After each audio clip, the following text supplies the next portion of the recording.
Book 1. Canto 62. Ambarisha's Sacrifice.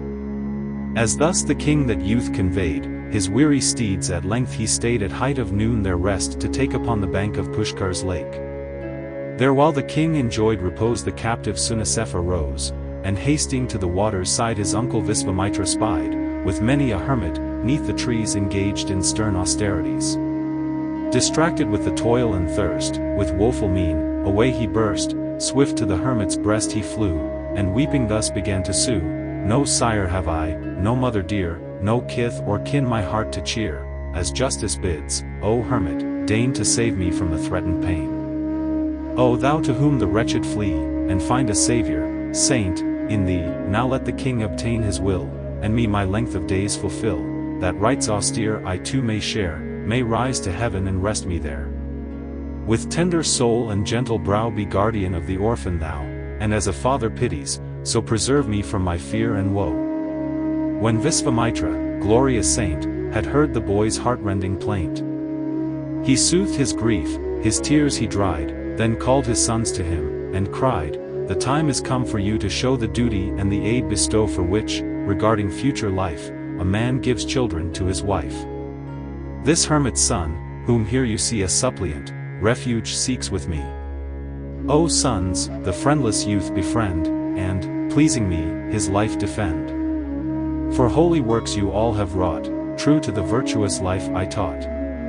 Go, and as victims doomed to bleed, die, and Lord Agni's hunger feed. So shall the rite completed end, this orphan gain a saving friend, do offerings to the gods be paid, and your own father's voice obeyed." Then Madhushyand and all the rest answered their sire with scorn and jest, "What?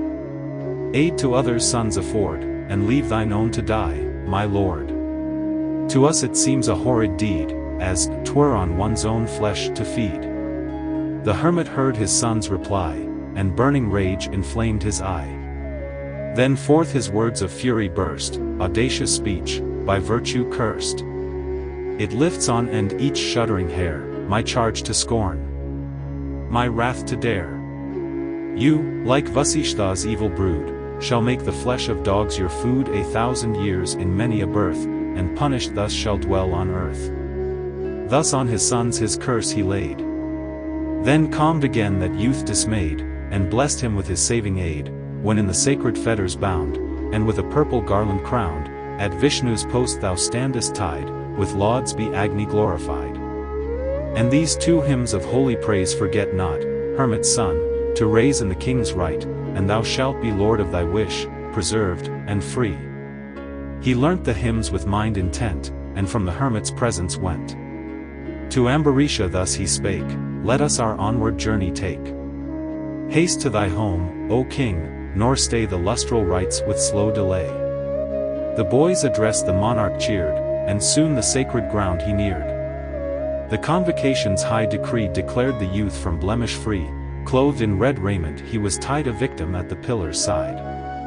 There bound, the fire gods him he raised, and Indra and Upendra praised.